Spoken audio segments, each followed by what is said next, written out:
เลยถ่อมข้อที่สั่ง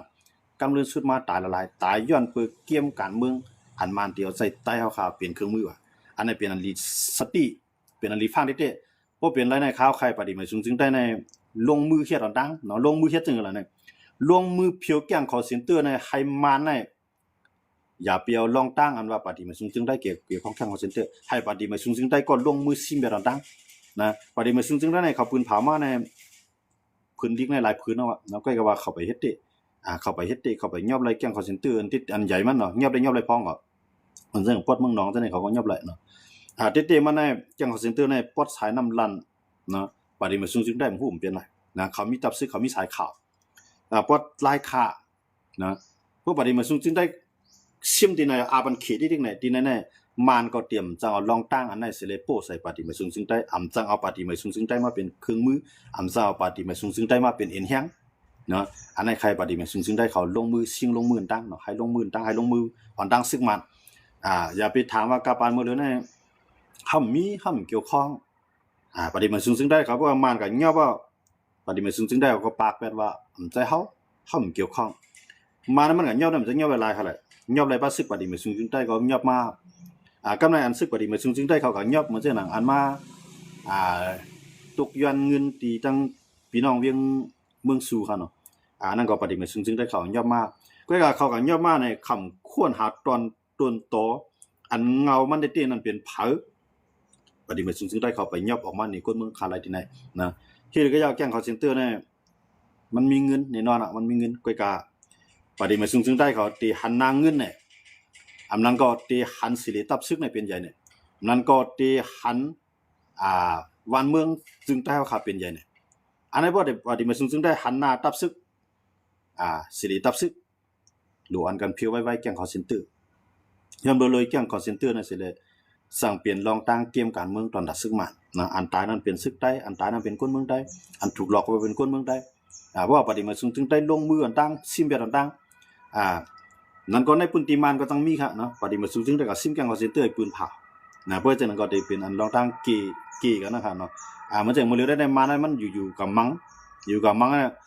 มันเป็นรองตั้งตอนแต่ได้ทั่วยังซึกของมันคั่นน่ะเพราะว่าปฏิมาสูงจึงได้ตึกมันปุ๊บแน่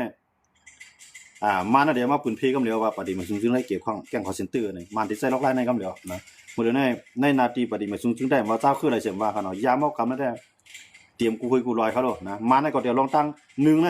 แจ้งคอเซ็นเตอร์2ในยาเมากำมานเดี๋ยวลองตั้งในเสร็จแล้วปุดปังตึกก็ในเลือกตั้งเอาเขาโลดเนาะมื้อนี้มันในเมืองกรุงตู้เขามีลองเลือกตั้งในก็ส่วนใหญ่ในซึกมันเป็นไผเป้ปูนไว้ว่าเนาะซึกมื้อจังหนังปาฏิใต้ก็ได้แดนพร้อมป่วน2จีเวียง3จีเวียงเนาะได้ตั้งปอดล้างคือปอดลายขายไล่ป่วนเฮาก็ไว้หมดเลยในปาฏิใต้ที่เลือกตั้งให้เป้นี่ค่ะนะบอกว่าที่เหลือนั้นใต้ซุ่มบ่ล่ะก็ในมาในหนังหือ1ลองเลือกตั้งมันลองเลือกตั้งมันนั่นกวนตั้งกำผามยอมรับย่อก็กวนในเมืองกลุ่มส่วนใหญ่ก็ยอมรับหนังหือและกู้ภัยที่ยอมรับนั่นน่ะมันได้เอามาเรียนการเมืองกับจ้อมกันตั้งนึงในเพียวแกงคอเซ็นเตอร์ดิเราเอาลองตั้งแกงคอเซ็นเตอร์นั้นปล่อยเป็นข่าวดิแทงตั้งนึงในลองเลือกตั้งนั้นมันก็เดี๋ยวลาดในก้นกำผาเพราะว่าเตียนเมืองเฮามันก็เย็นจังไหนก็ย้อนเบอร์หางย้อนเบอร์แก๊งคอลเซ็นเตอร์อยู่ในเมืองเฮานำเฮาก็สิเลยเอาเพียวแก๊งคอลเซ็นเตอร์กำไรปฏิการเมืองเฮาที่ไล่มานี่ก็หลวงปองซึ่งเฮาที่ตั้งมานี่ก็เป็นหลวงปองซึ่งอันลูกที่กวนเมืองมาเนี่ยมาน่ะได้เรียนเอา2มิ้วนะแต่ได้กูชื่อเสียงซึกมาในขณะ1ในเรียนลองแก๊งคอลเซ็นเตอร์2มาในลองเลือกตั้งนะ3มาในลองยามเมากำมานได้ใจลอกลายในสิเลยขึ้น10อันนามานกว่าแท้เนาะซึกมาน่ะได้ขึ้นเดี๋ยวลอกลายในสิเลยขึ้น10อันน่ะซึกมานกว่าแท้นะอันไหนข่าวใครปฏิมาสูงจึงได้เขาฮู้หันเกมซึกมาอันไหนสิแลตัดเปียดซื้อวงเมียงอันให้นะอันไหนปฏิมาสูงจึงได้เกี่ยวข้องจังคอลเซ็นเตอร์อีกว่านั้นยอมตัดเปียดยอมเก็บเปียดยอมเพียวเปียดหนังคือเตรียมเป็นเครื่องมือตอนดัดซึกมันเพราะว่ายอมหัดยาเปียดที่ไหนๆมันจะข่าวว่านั่นน่ะปฏิมาสูงจึงได้เนี่ยมันติดจังเย็นเป็นอินแห้งตอนดัดซึกมันนะมันจะนั่น TKPA เนาะ TKPA ในเมืองตั้งในตัวสู้ซึกมันได้เตะบามด้วยกันเนี่ยว่าหลังมาซึกมันเขาหันว่ามันกล้ายาหันว่ามันเลี้ยงไว้แก๊งคอลเซ็นเตอร์กำลืมซึกมันซึกมันเราว่าปสุมาโฮมเฮาในพื้นที่จะในเฮาเต็มปุดบังตึกปสุมโฮมเฮาเต็มปุดบังตึกกำลืมสุดมาในเจ้าท่านออกเฮาจะน่ะมีตั้งเลิกครับ ย้อนเปิ้น1มีแก๊งคอลเซ็นเตอร์อยู่ในพื้นที่เขา2มากายาเมากรรมบ่มีตั้งผิดอันในการเลยโฮมซึกมานะผมโฮมซึกมันได้ตึกก็บ่ตึกออกมาตั้งผิดเอาในโป้ใส่ก็ยื้อเลยเต็มที่ครับนะเกี่ยวข้องกับยาเมากรรมใส่เครื่องบินยื้อเลยเต็มที่เกี่ยวข้องแก๊งคอลเซ็นเตอร์ใส่เครื่องบินยื้อเลยเต็มที่อันนั้นน่ะมันเป็นมานเขาในเขาต้วยดีเลยล่ะในเกมอันที่มานเขาได้เรียนนั่นน่ะ1น่ะเขาต้วยดีเคนี่มาเพียวอย่างไหนอ่ะ2มาในมานได้ต้วยดีไทยครับนะก็ในต้วยดีไทยในเมืองไทยน่ะจะว่ามีแก๊งคอลเซ็นเตอร์มีนำนะก็ว่าอันเป็นคนโหนามันเด้อันเกี่ยวข้องที่เนี่ยมันมีอันน่ะ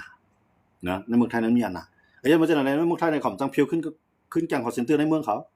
นะเขาทำกับเพียวดีพาราเนี่ยเขากับเพียวดีเมืองกัมพูชาเอาตั้งพี่ตั้งนำตั้งหลายในโป้ใส่กัมพูชามันก็ทำเป็นลงเตะกับย้อนเบอร์สังไรหุ้นเสียในต่อสู้ตั้งไรก็ซุ่มไทยหลานมาเอาการต่อสู้ตั้งการซื้อก็ซุ่มไทย1เครื่องกองกลางมักมือจิ้นยำแห้งซื้อแห้งกวนแห้งเงินซุ่มไทยไปเตรียมเอาปาก2มามีไปแก๊งคอลเซ็นเตอร์หอบหน้าหอบหลังนะจังว่ามีไผจอยกัมพูชาในย้อนเบอร์สังหลานนะย้อนเบอร์กัมพูชาในมีไปตั้งพี่เตรียมตัวค่ะนะมีไผจอยมันค่ะไทยเอาเครื่องบินกว่ามังในเมืองถึงในเมืองกัมพูชาถึงในเมืองถึงที่ป้อยเปียดถึงที่เข้าถึงจอมแดนดินกุติตีคันเนาะเจ้ามันอันได้ลึกเข้ากันในเมืองกัมพูชานะไทยก็ซิมเลยในหัวปากใน90ปูนเนาะไทยก็ซิมเนาะในหัวปากใน90ปูนอันนั้นได้ไทยก็ว่าเป็นแผ่นดินของไทยกัมพูชามายึดนะอันลองต้านได้ซิแต่มื้อในกัมพูชาเนี่ยเอาเฮียงนอกเมืองให้ต่อสู้ก็มีไผจุกอยู่ไผกัมพูชานะอย่างว่าย้อนเปิ้นมีแก๊งคอลเซ็นเตอร์ค่ะนะแต่ว่าเขในก็จังจ้อยนะเขในก็ลักจ้อยเอาไว้ก็ว่าจังจ้อยเป็นทางการได้ย้อนว่าย้อนเบอร์กัมพูชาเนี่ยมีแก๊งคอลเซ็นเตอร์ไทยก็รัฐว่าที่เฮาก็ตึกในก็ย้อนเบอร์มันเปลี่ยนพื้นที่แก๊งคอลเซ็นเตอร์เขาอยู่ให้แลเปลี่ยนรายของหุ้นเสี่ยงนะไทยเขาเรียนตัวไหนก็เครื่องบินอะยี่จังตีแต่ว่ามานก็ได้มาหลายไหนครับนะมานได้มาหลายไหนจังว่าในมือเฮาฮู้ว่ามานได้มาเกี่ยวมันได้ในใครปฏิมาสูงๆได้เขาในซิมเบียดแก๊งคอลเซ็นเตอร์ไว้ๆครับนะนำลานว่าสุเจ้าใครฮู้มันมีที่หลายในก้นเมืองในเปิ้นตีฮู้ดีน่ะว่าเขาก็อยู่ที่หลายแก๊งคอลเซ็นเตอร์อย่าไปปล่อยให้มันมาซิมว่ามันมายีดกว่าไรโคปฏิมาสูงๆได้มันก็ลาดว่ามีจุมีกองกลางผมลงบ่เด้ก็ในมายึดไรกวนปฏิมาสูงๆได้อันนี้มันใจลอกหลายแน่มันน่ะปฏิมาตั้งที่ปฏิมาสูงๆได้ก็ฮู้ว่าตั้งมันว่าแก๊งคอลเซ็นเตอร์อยู่ที่หลายแห่งเลยถึกปล่อยไว้นะเหมือนจังในนาทีเมืองกึ๋งจอดปอดสายเมืองขุนจังได๋นะปอดสายเมืองขุนจังได๋เป็นแก๊งคอลเซ็นเตอร์นำเต้ๆอันไหนปฏิมาสูงๆได้ไปกับข้านก้นวางมาไปบันแทงอันไหนเพราะว่ามันเมื่อเสียมไหน1กวนเมืองก็หมัดเจ็บลูกตายเนาะ2มาชื่อเสียงศิลนาตาตับซึก็รู้ซุม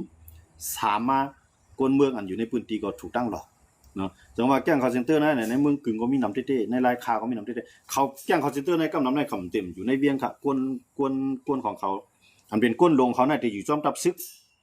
นะอันเป็นก้นอ่อนเขาก้นอันป้อมพร้อมตัดไปหลอกนะทำอยู่ไว้ในห้วยในลอยครับหมดเลยนะเขาได้ก็ตั้งสตาร์ลิงเหมือนจังว่าอยู่ที่ไรก็มีสัญญาพงมีแห่งเน็ตที่นั่นนะเขาได้จ่ายในใส่อยู่กว่า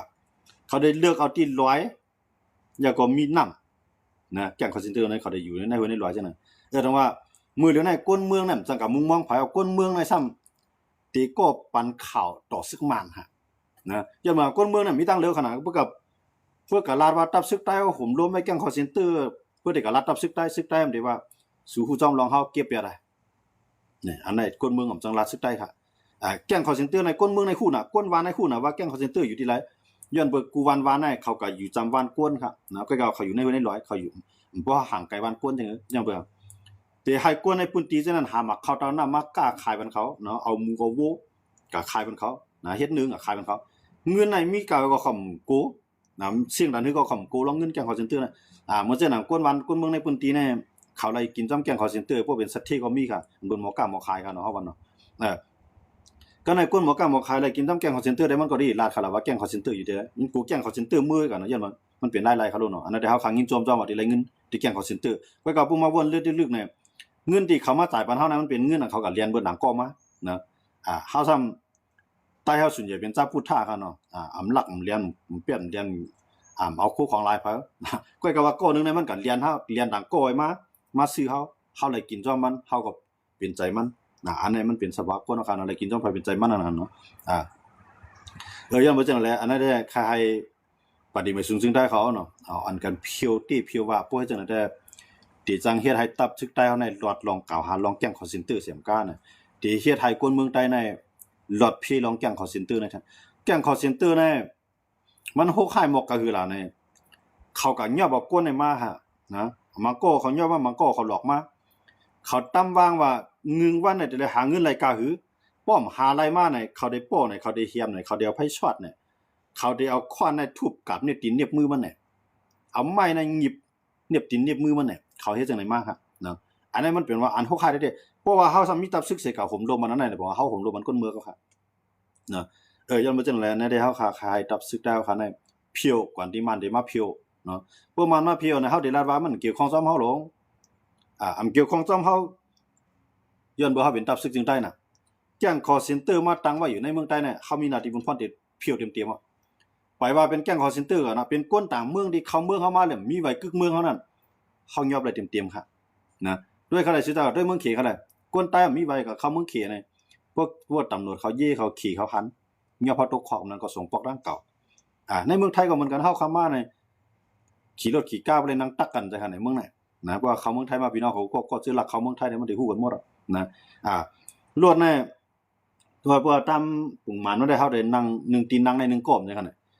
ก้อยก็พอเขารักเขาเมืองเบิ่นน่ะเฮาได้เลยตีนนั่งใน3ก้อนั่นก็2ก้อเนาะเพิ่นลูกป้าลูกอ่อนก็จังเป็นก็3ก้อก็เป็นไรลูกอ่อนในนั่งตักแทบนั่งซ้อนกันเนาะบ่เป็นเพิ่นนั่งยิงก็เอาคนยิงมานั่งตักบ่เป็นคนจ่ายก็เอาคนจ่ายมานั่งตักกันจังนั้นบางปื้นตีก็นอนมาในรถตู้รถตู้รถต้อยจังซี่คั่นนะบางปอก็ที่นอนมาในจังนั้นนะนอนมาในสวนเอาจังว่าเอาผักกาดลุงว่าผักกาดสั่งว่าขับดังดองเอาก้นอยู่ข้างในก็มีมาครับนะแต่ว่าตาได้เข้าเมืองเพิ่นน่ะเฮ็ดหมอกกันนั่นก็พวกเพิ่นยอมหลายน่ะเพิ่นตึกเอาเฮาตุกคอกแทงไงก็ต้องให้ขึ้นส่งปอกเนาะตัวน่ะเฮารักเขาเมืองเพิ่นน่ะนะรถตู้น่ะว่ารถตู้น่ะว่าเมืองเฮากามันลงให้เนาะว่ารถตู้นั่นน่ะเข้ามาใน1ก้อนน่ะ1ลำน่ะเดียวติดต่างก้นอยู่หมอก20ก้อเนาะติดต่างก้นหมอก20ก้อเพิ่นรถตู้นะเพิ่นรถกำลังนำเรือในเขาเดี๋ยวบ่ใช่รถตู้เขาได้ใช้รถกระบะเนาะตั้งหลังมาในเขาเดี๋ยวพาแสลมลำในโขไม่ตักแลออกมาทั้งวันเนาะกำในนอนขี่นอนเตียงกันเนาะย้อนกวนเอาเขามันก็พวกมันหลอดกันเลย1กำเนี่ยมันก็เลยเงินหลายหมื่นเนาะจำหิมเสียนก็พวกมันหลอดไหนมันตกคอกในก็ตามดังพิษมันนักน่ะต้องไรว่ามันก็กระไรใจลอกลายน่ะสิเลยเอากวนให้เขามาเขาเข้ามาวนด้วยจังนั้นเนี่ยมันอีดูน่ะก้นเมืองของตุ้มตัวอะไรก้นเมืองใต้พานาที่เข้าเมืองเปิ้นน่ะนะเอามาเข้าเมืองไทยมาเข้าเมืองเขเนาะจังนั้นน่ะเพิ่นเตี้ยเขาถ้ากะเพิ่นมาอยู่เมืองเฮาซ้ำเฮาไปส่งซื้อของเฮาให้กับผมรวมได้มันถูกเลยเปลี่ยนกับเฮาใครว่าในกันนะเปิ้นโลกินขวัญมันเขานั่นนะครับขับปองใจเขาจุ่มยิบกองกลางทั้งหลายจังได๋มันจริงเขาก็1สิว่าคำมีหลายๆครับเต้ๆมันในขุดค่ำเขาก็ขุดไรขุดฐานหินก็ขุดไรขุดเฮขุดพลอยขุดไรเก็บขวัญเก็บไรเนาะว่าขวัญวูปก้อยเมว่าขวัญให้ขวัญหน้าว่ามังพื้นที่ก็เก็บขวัญยาล้ำจังได๋เขาไล่เขาได้มันนำเอาครับนะสังเกตว่าเขาเฮ็ดมันจำเป็นที่ได้กับไปกินแกงคอลเซ็นเตอร์ก็เฮาว่าเนาะแกงคอลเซ็นเตอร์นั่นเต้ๆในพวกเฮาพอเฮาเพียวในมันก็เพียวพวกมันก็เพียวในมันไรพรดีมันต้องนำ1มันกว่าซิมไรโคเฮือนเพิ่นหวานเงินค้ำแกงคอลเซ็นเตอร์ก็เป็นของมันกว่าแพทย์หรือนำกาเอาลองต้านว่าโป้สู่อำโฮมเฮาจอยเฮาได้เอาตั้งผิดในโป้สู่เฮาได้ปึกบังตึกก็ในเฮาซ้ำฮู้ว่าตั้งผิดมีในเฮาแกงคอลเซ็นเตอร์อยู่ในพื้นที่เฮาหนังหือเตรียมระยะปังตึกนั่นน่ะก็เลยหาเงินเฮากับมอนซึกมันแท้งเนาะก็เลยหาเงินเอามอนซึกมันแท้งก็เพราะว่ามันมาได้หาตั้งเวแท้งอันนั้นได้มันถูกเลยเปลี่ยนก็ว่าเนาะอันนั้นได้ใครให้ตับซึกปฏิมันซึ่งได้เขาเปลี่ยนก็จ่ายหัดหานมันแม่นจัดจางซิแลมีแกงคอลเซ็นเตอร์ก็อึบเข้าลงในวันกันเพียวแกงคอลเซ็นเตอร์ให้มวยนะมวยอะไรก็เฮาว่าอย่าไปให้มันเปลี่ยนเครื่องมือมันว่าเนาะเพราะว่ามันก็มาเพียวแล้วสู่เจ้าเขาหันนะกูสิกูลองตกเป็นพรดีตอนซึกมันหมดก็ในซึกมันในมันเหลือเสียมันไหลพรดีจังเอาน่ะเมืองขี่เขาก็ได้หันว่าอ้อมีซึกมันก็ได้เพียวแกงคอลเซ็นเตอร์อะไรเนี่ยนะเมืองขี่ก็จ่อยทำซึกมันแท้ก็ในซึกมันก็เลยว่าเมืองเฮาที่มันกัดเย็นจังได๋ได้อย่างเบิ่มันมีแก๊งคอลเซ็นเตอร์เฮาได้เลยเพียวแก๊งคอลเซ็นเตอร์ในคนเมืองถูกหลอก ตั้งๆที่มือเลี้ยงซึกมาในคำว่าสังเผือกันเลี้ยงต่างเจ้าคือต่างจุ่มในมาแนวตั้งพิษโป้ใส่นะอย่างเพราะฉะนั้นเนี่ยมานเรียนการเมืองต่อเมืองเฮาคณะเนี่ย1ในแย่งคอลเซ็นเตอร์2มายาเมากรรม3มาลองเลือกตั้งอันมันที่เฮ็ดให้อันน่ะซึ่งมันกึ้มกว่าตั้งนานเนี่ยมันสิเรียนเอา3แนวตั้งเลยแกกูบอกได้ซึ่งมันน่ะสิเรียนเอาจุ่มต่อจุ่มยื้อกันจุ่มนึงในจุ่มนึงยื้อกันกะปานมื้อเดียวน่ะมันเฮ็ดไรจังนั้นเนาะนะมันต่อเดียวจุ่มไรจุ่มนึงยื้อกันในมันเฮ็ดไรมื้อกูบอกได้มันเอาใต้ดอกใต้ยื้อกันเฮ็ดไรเนาะมันเอาว่าเลยใต้ยื้อกันก็เฮ็ดไรมันเอาตาอ้างเลยใต้ยื้อกันก็เฮ็ดไรมันเอาโกกังเลยใต้ยื้อกันก็เฮ็ดไรนับตีอันซึกมันยากินปังตึก102เจ็ดในมันจังเฮ็ดอ่ะย้อนบ่กูจุ่มในมันหักหลังมาหมดอ่ะเนาะอามาได้เป็น RP เนี่ยก็ถูกมันหักหลังมาเสรียเนี่ยถูกมันหักหลังมาอ่ะTNA เนี่ยถูกมันหักหลังมาอ่ะเก้าก้างเนี่ยถูกมันหักหลังมาอ่ะเนาะมื้อเดียวเนี่ยกูจุ่มในถูกมันหักหลังกูจุ่มในผู้ตูนะกูจุ่มในตอนตาที่อยู่รอทางภายของมันเนี่ยหาแนวผมหาตั้งหาไผหาอ้อยหลีนั่นค่ะเนาะแต่ว่ามันมื้อเดียวอันมันตีอยู่ไรในเมืองเฮาคาตีอยู่ไรเสเลขึ้น10มีอานาคมันกึ้มกว่าอะไรทั้งนั้นเนี่ยมันมีอยู่3ตั้งเลยนะตั้งนึงเนี่ยมันจะข้าวว่านั่นน่ะลองแจ้งคอลเซ็นเตอร์ในพวกมันเพียวดีๆก็เลยจื่อเสียงดีๆนะเพียวดีๆจื่อเสียงดีๆพวกมันเพียวแจ้งคอลเซ็นเตอร์ในมันจะว่าไรแจ้งคอลเซ็นเตอร์แกนะมันไรเงินของแจ้งคอลเซ็นเตอร์สองมาเลยนาทีแท้งนะพวกเฮามาอยู่ในที่นั้นมีแจ้งคอลเซ็นเตอร์นะพวกกับเพียวกับซิมแจ้งคอลเซ็นเตอร์ตัวมันก็อยู่ได้แท้งซึกมันน่ะเดี๋ยวล็อกไลน์ในสิเลยขึ้นเพจเพจคือน่ะซึ่งมันก็แท้งเนาะยาก็ดิลองยาเมากำในยาเมากำในเฮาด้วยมันแบบเพียวดิๆนะมันเตียวแกล้งคอลเซ็นเตอร์ในเป็นอย่าเบื่อยาเมากำในขี่ก็ไปปอจีนตามมาก็คืออเมริกันเฮาก็ตึกสุกซากทั้งกูนี่ก็ไปตั้งมายุงทั้งไหนนะจังว่าไปปอจีมันไปปอติดตามลองยาเมากำในเมืองมันมุ่งตุ้มๆน่ะเต้ๆในมันนำหนายาวนะยาเมากำในมันนำหนานะอันนี้น่ะที่จุมีกองกลางทั้งหลายใช่ไหมแค่ว่าเตรียมกูไว้กูร้อยนะอันนั้นได้ก้นเมืองเขาก็กินหน่อยนะก้นเมืองเขาเตือนผูกได้ย้อนเมืองเขาอยู่ยังว่ามันมียาในแกอันที่เฮ็ดให้เฮาเจียวมีเงินหมื่นเงินแสนอะไรนะเงินปากเงินเหียงอะไรนะมันมียาแกย้อนเมืองเขาอยู่อยู่นะคำจังกับพึ่งสังหารนะก็เหตุการณ์ให้การหน้าเนี่ยก็มันบอกบ่กินกับพี่ได้วันนั้นในลูกกึดโลดทํนะอันขวัญโดได้สร้างอะไรนะมันนำแห้งน่ะเฮ็ดให้ก้นเมืองน่ะอยู่รอดอยู่รอดกว่าไรมันเป็นอันคันใจโดนก้นเมืองก็กะยาในค่าดัง3เดือน4เดือนเนี่ยค่าดัง3ถึง4เดือนเนี่ยมันถูกกว่ามันไรกว่าเพราะว่าขายเนี่ยก็ขายกำเป็นจ้อยเนี่ยกำ2-3จ้อยกำ4จ้อยเนี่ยขายกว่าไรเงินว่าเป็นกำเป็นก้อนนะอย่างมันจะนั้นในก้นเมืองก็มีตั้งเลิกก็เลยผูกนะก็เลยคัดใจนะผูกยาในผู้ดันผูกนำเลยเสพักกาดพักกี้ขนาดเนาะผูกกันได้ทั่วเนาะอย่างเช่นได้ทำจังหวัดทั้งก้นเมืองอย่างว่าก้นเมืองเนี่ยมันเป็นตอนตะไล่ตอนตะอยู่รอดเขาขนาดนั้นก็ก้นซื้อก็ซ้ำแห่งล่ะผู้บนผูกยาก้นซื้อก็ทำอะไรเก็บขวัญนะเพราะเก็บขวัญนำก้านในขึ้นในมาซื้อยาขึ้นเอายาในขึ้นเอาขายเอายาล้ำในขึ้นเฮ็ดยามาเอายามาขึ้นมาขายก้นวันได้อะไรก็มันหนาก้นเมืองให้เหงาเต้ๆมันแท้นะดังว่าเฮามีตับซึกเนี่ยมื้อเดี๋ยวนี้เฮามีตับซึกเนี่ย1ตับซึกยาป่าไม้อันก้นเมืองเฮามีอยู่ในเมืองตุ้มตู้ขนาดเนาะ1ตับซึกยาป่าไม้2ตับซึกยาควบของน้ำหนีหินผา3มาตับซึกเก็บขวัญนะ4มาตับซึกเกี่ยวโลดเฮาก็ตึกกันตาย5มาก็เกี่ยวข้องและลองแจ้ง call center เนี่ยเกี่ยวข้องและลองยาเมากรรมเนี่ยมื้อนี้เฮาตึกมีตับซึกอันไปเฮ็ดพรหลีวันเมืองนะมันตึกเป็นตับซึกอันว่าจุ่มไหลกินน้ำแกง call center ก็ผมล้มแกง call center จุ่มไหลกินจ้อมป่าไม้ก็ยาป่าไม้เนาะจุ่มไหลกินจ้อมยาเมากรรมก็กล้าขายยาเมากรรมจุ่มไหลที่มันในนาทีนำก็เก็บขวัญมันตึกเป็นตับซึกอันไหนก็ว่าตับซึกได้เกิดเขตแผ่นดินน้ำหินผาเมืองเฮาคั่นน่ะมันไปมีน่ะยามบ่จังนั้นแล้วเฮาหลงมีตาที่มีนะได้หลายเฮือน่ะเฮาได้ไล่ต้วยเมืองเปิ้นนะเมืองเปิ้นน่ะจังหือเนี่ยเปิ้นไว้กาขันก้นเมืองเปิ้นในสูงแฮงน่ะเปิ้นได้เปิ้นวนจังล่ะเนี่ยต่อให้เฮามีแผ่นดินกว้างใหญ่แล้วก็อย่าผมมีคนอยู่ในก็มีความหมายซังเป็นเถื่อนเป็นป่าพวกเฮาอยู่ในเปิ้นที่มาอยู่อ่ะย้อนบ่จังนั้นแลหนังหือเฮาได้อยู่หลายนั้นเฮาหลงมีซึกกันผมรวมกันก้นเมืองเฮาก้นเมืองเฮานั่นน่ะคือมันเต็มไข่ปลายนั่นอยู่ในเมืองเฮาน่ะเฮาอย่าไปปี้กินเขาอย่าไปเตียกเตียนเขาเฮาหลงผมรวมมันเขาทางห้างเฮ็ดมาหากินนะอันละที่มันติมาตุ้งตึกดอกก้นเมืองเนี่ยว่าแกง call center เนี่ยยาเมากรรมเนี่ยอันเจ้าในหลุดจอยกันในเพียวเปียดนะมื้อเดี๋ยวนั้นมันใจขนาดมื้อเดี๋ยวนี้ใต้เขาในมันไปใจจังนั้นเนาะแกง call center มาเนี่ยเอาก้นวันก้นเมืองกับผมรวมกันแฮะผู้กายาเมากรรมมาตั้งห้องการห้องงานเอาตับซื้อเขากับผมรวมกันแฮะ ก็ในพวกนาทีเฮากวางมาในป่าไม้เฮาอยู่ไดจ่อยกันพันจ่อยกันตัดจ่อยกันหญ้าจ่อยกันเอาไล่ไม้เอาก็ขายไม้เอามาซื้อกองนะไล่กองไม้เอาขึ้นยื้อกันขึ้นมื้อนี้เฮาตึกมีตับซึกจังนั้นขนาดมื้อของตุงตัวยามมื้อจังแหละเฮาไปจังกัดเยียงคนมือเฮาขาไปจังปอกขึ้นเฮือนอันอยู่ไว้ก็มีแต่อันได้ป้ายเอาเด้ๆนะอันนี้ด้วยเขาแหละในเมืองของตุงตัวเนี่ยแปลว่าเฮาว่าในเมืองใต้เนี่ยน่ะเลือกตั้งในใต้เนี่ยปีวันไรเขารู้หมดแล้วยามซั่นครับกำในใต้เฮาเจิ้นก็เฮ็ดซึกจังนั้นมันนำหนาเขาเนาะจ่องเจิ้นก็เฮ็ดซึกจังได๋ตอดแคบกลางใส่สิกอค่ะได้ตอดกำในใต้เฮาอันตื้อเป็นอายุ17 18ครับเนาะก็อยู่จ้องในเวียงจำนั้นก็ไปกับทางเมืองอ่ะนั่นก็เฮ็ดมุนซ้ำนั่นก็เฮ็ดนายขาวซึ่งนำจังตอดแคบกลางใจค่ะที่ก็เฮือเป้เพิ่นกำในเจออันตึกข้าวตึกเกียรเจอตึกตีนนะฮอดเฮือนอยู่ของไผของมันก็เปิ้นบังคับตั้งหลายเปิ้นเต็กเตียนตั้งหลายก็ตอดปุ้งหลายกาอะไรก็ตอดปุ้งนั่นย่อมบ่จังได๋แต่ว่าเลือกตั้งมาจังก็ใต้เป้เพิ่นสิว่าใต้นำค่ะใต้นำนะเบืองในเมืองใต้เนี่ยมันเป็นเบืองคิงก้างเบืองคิงเหงนะเบืองผู้ใหญ่บ้านเพราะว่าคิงกังคิงเหงมันรายเงินที่ซึกมาเนี่ยมาตรวจเก็บกังใส่บรรเทาว่ากวนสูเนี่ยเอาเงินในมือ